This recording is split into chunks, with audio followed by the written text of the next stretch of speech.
आप सभी लोगों को नमस्कार। मैं उपेंद्र अनमोल। अब केवल प्रीलिम्स का एग्जाम 4 दिन रह गया है।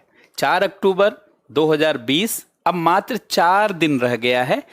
और जब एग्जाम इतना निकट आ जाता है तो बट नेचुरल है कि प्रेशर बहुत बढ़ जाता, तनाव बहुत बढ़ जाता है। और ऐसा नहीं सोचे कि तनाव सिर्फ आपके साथ बढ़ रहा है, लाखों विद्यार्थियों में इस समय तनाव आ जाता है, प्रेशर आ जाता है, क्योंकि यह हर साल ऐसा होता है और ऐसा लगने लगता है कि जैसे सब कुछ भूल जा रहा है, जो कुछ भी पढ़ा सब गायब हो जा रहा है। ऐसे लाखों विद्यार्थियों को लग रहा है। यही वो समय है जब आपको फेस करना है अपने आप को और अपनी मन स्थिति को बनाए रखना है। एक चीज आप हमेशा ध्यान रखें कि आईएएस के प्रीलिम्स के एग्जाम में सफलता के लिए 2 चीजें बहुत आवश्यक हैं। पहला, मेंटल मेकअप, मेंटल डिस्पोजिशन, कि आपकी मन स्थिति कैसी है, मेंटल मेकअप कैसा है, आप एग्जाम देना चाहते हैं या नहीं। और दूसरा, कॉन्फिडेंस, दूसरा आपका जो सेल्फ कॉन्फिडेंस है, आत्मविश्वास है। मेंटल मेकअप और सेल्फ कॉन्फिडेंस है तो निश्चित रूप से आपकी विजय होगी। देखिए, प्रीलिम्स के एग्जाम में ऐसा नहीं कि लास्ट मोमेंट में, लास्ट वीक में या 1 महीने के दौरान आपने जो पढ़ा है वही काम आएगा। कई बार आप देखेंगे कि वो उसमें से एक भी प्रश्न नहीं आया, लेकिन जो पिछले 2 साल के दौरान, 1 साल के दौरान आपने पढ़ा है, कई बार वह सीधे दिखता है, काम में आ जाता है। लेकिन कब? जब आपकी मन स्थिति बेहतर होती है, जब आपका मेंटल मेकअप बना रहता है, जब आपका सेल्फ कॉन्फिडेंस होता है। नहीं आते हुए प्रश्न भी वहां एकाएक याद आ जाते हैं। कई बार बहुत लोगों को लगता है ऐसा, बहुत सारे विद्यार्थियों, क्योंकि पिछले 16 सालों से मैं मुखर्जी नगर में पढ़ा रहा हूं और मैंने खुद भी एग्जाम देने के दौरान देखा, कई बार लगता है कि ये एग्जाम छोड़ दिया जाए, एग्जाम में शामिल नहीं हुआ जाए, सब कुछ भूल रहा है, बहुत प्रेशर।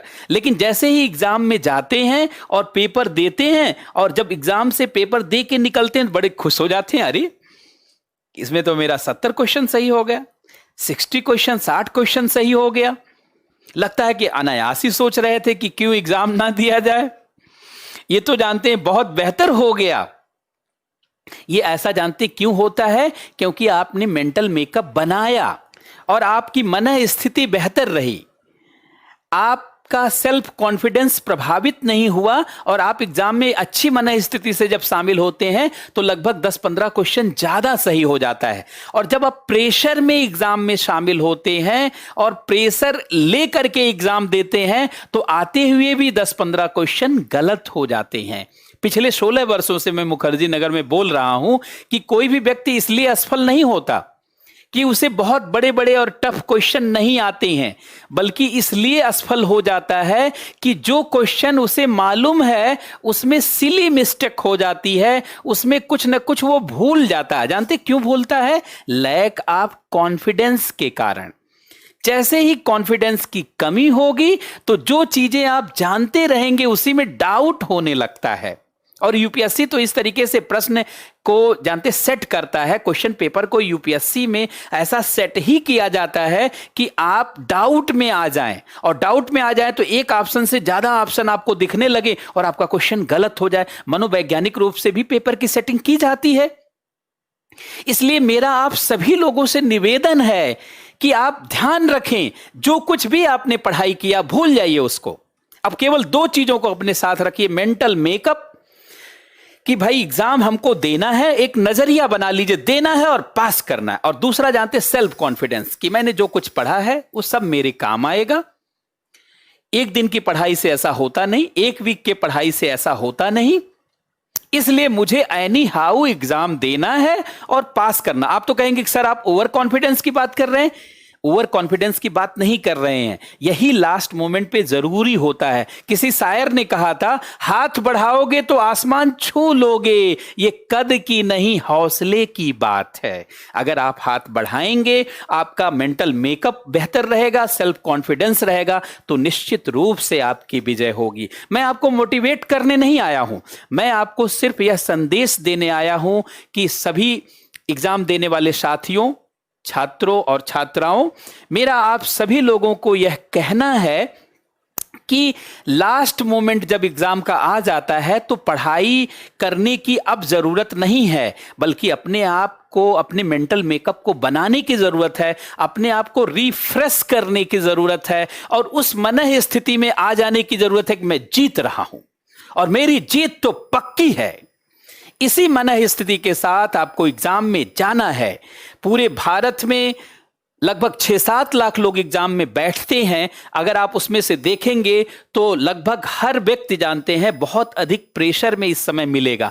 प्रेशर में सिर्फ वही विद्यार्थी नहीं होगा जो यूपीएससी में या तो सफल हो गया है या जिसका जानते अंदाज दार्शनिक हो चुका है या जो बहुत सारे एग्जाम को फेस कर चुका है और इसको अंतिम बाजी मान करके एग्जाम नहीं दे रहा बल्कि एक अवसर मान करके एग्जाम में शामिल हो रहा है। तो इसलिए आप सभी के लिए यह निर्णायक होगा कि आप इस तरीके का विचार रखें, इस तरीके की सोच रखें। मेरा आप सभी लोगों से निवेदन है, आप सभी लोगों से आग्रह है कि आप एग्जाम देने की मनः स्थिति अब बना लें। अगर आप देना चाहते हैं तो एग्जाम छोड़ने की मनः स्थिति में ना आए।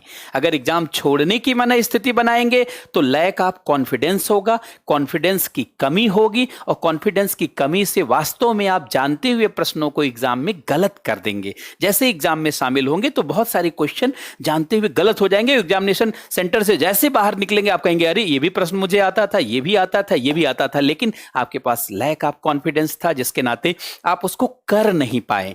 दूसरा सुझाव मेरा आप सभी लोगों को है, जैसा मैं हर बार सुझाव देता हूं, जब भी आप एग्जाम देने जाएं तो सबसे पहले टाइमली अपने सेंटर पर पहुंचें, क्योंकि अगर लेट पहुंचेंगे तो मनः स्थिति जानते प्रभावित होती है, आप प्रेशर में आते हैं और जब आप प्रेशर में आते हैं तो जानते हैं आपके एग्जाम में जरूर जानते कुछ क्वेश्चन गलत होंगे। तो पहले बात है टाइमली, आधे घंटे पहले ही एग्जामिनेशन सेंटर पर पहुंच जाएं। दूसरा, जो लास्ट एकदम शनिवार का जो दिन है, सैटरडे का दिन है, जो 3 अक्टूबर का दिन है, उसमें जानते हैं आप एक समय निर्धारित कर लीजिए कि आपको आधे दिन तक पढ़ना, आधे दिन के बाद पढ़ाई बंद कर दीजिए। बहुत जल्दी ही खा पी के सो जाइए, समय से सुबह जानते 5-6 बजे उठ जाइए, नहा धो करके जानते बहुत टाइमली आप जो है एग्जामिनेशन सेंटर पे पहुंचिए। दूसरी जो सबसे महत्वपूर्ण बात करनी है कि आप क्वेश्चन पेपर को 3 राउंड में सॉल्व करेंगे। क्वेश्चन पेपर को एक राउंड में कभी भी सॉल्व नहीं करेंगे। मेरा यह सलाह पिछले 16 वर्षों से रहा और जिन्होंने भी इसको अपनाया निश्चित रूप से उनको एग्जाम में बढ़त मिली है। तो 3 राउंड में पूरे क्वेश्चन पेपर को सॉल्व करेंगे। सबसे पहला राउंड आप 30 से 35 मिनट या 40 मिनट का रखेंगे और पूरे 100 क्वेश्चन का जो जीएस का पेपर है उसको पढ़ डालेंगे। पढ़ने के दौरान आप देखेंगे कि जो प्रश्न आपको आ रहा होगा उसको आप टिक कर लेंगे फटाफट, क्योंकि जो बहुत साधारण प्रश्न होते हैं वो लगभग 30-35 प्रश्न बहुत साधारण होते हैं। जब पूरा पेपर पढ़ेंगे तभी पता भी चलेगा। इसलिए मैं 3 राउंड की बात कर रहा हूं, ताकि पहले राउंड में सारा क्वेश्चन एक बार पढ़ लें और जो आसानी से आ रहा है उसको टिक कर लें और तुरंत जानते हैं बबल्स फिलअप कर लें। ये मिला के कुल आपका लगभग 45-50 मिनट लग जाएगा। तो ये पहला राउंड पूरा हो गया। अब दूसरा राउंड जानते हैं 15 से 20 मिनट का रखें कि जिन क्वेश्चनों में थोड़ा सा समय देने पे, जिसमें थोड़ा सा समय देने पे क्वेश्चन का आंसर निकल आता है, उस पे जानते समय दें और क्वेश्चन का जो आंसर आए उसको निकाल लें। ऐसा करेंगे आप तो निश्चित रूप से 15-20 क्वेश्चन आपका दोबारा जानते हैं 20 मिनट में लगभग निकल आएगा, जिसमें थोड़ा सा समय देने पे, क्योंकि पहले राउंड आप पढ़ भी चुके हैं और दूसरी बार आप थोड़ा सा समय दे रहे हैं तो आंसर निकल आएगा। फिर उसका भी बबल्स फिलअप कर लें। अब लगभग पहले राउंड में 30-35 प्रश्न, दूसरे राउंड में 15-20 प्रश्न, तो लगभग आप आ गए मोटे तौर पे 50, 52, 55 प्रश्न के आसपास आ गए। अब तीसरा राउंड पुनः आप 15 से 20 मिनट का लें। अब उसमें देखें कि कौन सा प्रश्न जानते बहुत डिफिकल्ट है, जो नहीं हो सकता उसको तुरंत क्रॉस कर दें, उसको छोड़ें, और जो प्रश्न हो सकता है उस पर थोड़ा सा समय दें। और ऐसा करेंगे तो आप निश्चित रूप से 8 से 10 प्रश्न दोबारा आप जानते हैं निकाल ले जाएंगे और फिर उनका भी बबल्स आप फिल कर दें, फिलअप कर दें। और इस तरीके से आप जानते हैं अगर 3 राउंड लेंगे तो निश्चित रूप से आप बढ़त होगी और ये मान के चलें कि आप 60 क्वेश्चन आसानी से कर ले जाएंगे। पिछले किसी भी साल को आप आधार ना बनाएं कि पिछले साल इतने क्वेश्चन पे हुआ था, इतने नंबर पे हुआ था। सेम रिपीट नहीं करना, कोई पैरामीटर बना के नहीं चलना। हर साल जानते हैं क्वेश्चन अलग प्रकार के आते हैं, हर साल क्वेश्चन का नेचर अलग होता है। और हर साल का क्वेश्चन जानते हैं, किसी साल का टफ होता है, किसी साल का बहुत बेसिक होता है, किसी साल का एप्लीकेशन बेस्ड होता है। तो इन सारे परिस्थितियों को ध्यान में रख करके आप जानते हैं अपने पूरा क्वेश्चन को सॉल्व करने के लिए कि कितना क्वेश्चन सॉल्व करना है।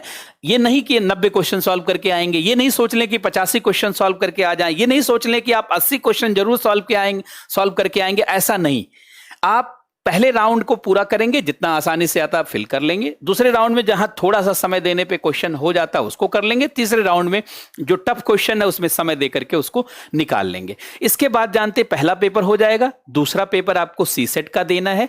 बीच में जो इंटरवल होगा उसमें आप ज्यादा खाना मत खा लीजिएगा, ज्यादा जानते हैं कोई ऐसा फूड मत ले लीजिएगा जिससे आपको नींद आने लगे। कई सारे विद्यार्थियों का मुखर्जी नगर के आसपास सेंटर एक बार था, तो वो यहाँ पे खाने के लिए आ गए मुखर्जी नगर, तिमारपुर में सेंटर था, आकर के जानते पूरा खाना खा लिया, सो गए। पता चला कि नींद जब खुली तो 2 बज गया। अब वहां 10 मिनट लेट पहुंचे, वो तो किसी तरीके से एग्जामिनेशन सेंटर में उनकी एंट्री हुई।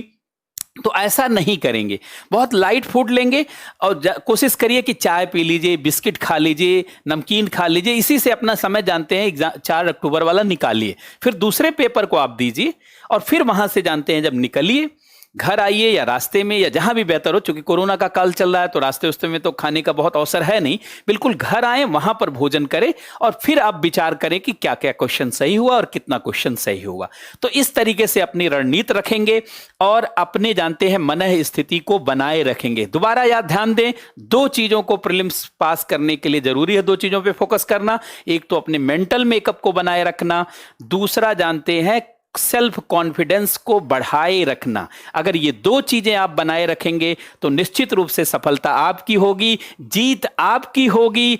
जानते हैं इतिहास आपका बनेगा, आप लोगों के लिए रोल मॉडल बनेंगे और हारेंगे नहीं, निश्चित रूप से आप जीतेंगे। तो आप सभी लोगों को 4 अक्टूबर 2020 के एग्जाम के लिए बहुत बहुत बधाई, मेरे तरफ से बहुत बहुत शुभकामनाएं। आप सभी लोग बहुत बेहतर ढंग से एग्जाम दें और सफलता प्राप्त करें। एक शिक्षक के रूप में मेरा आप सभी लोगों को शुभ आशीर्वाद। बहुत बहुत धन्यवाद।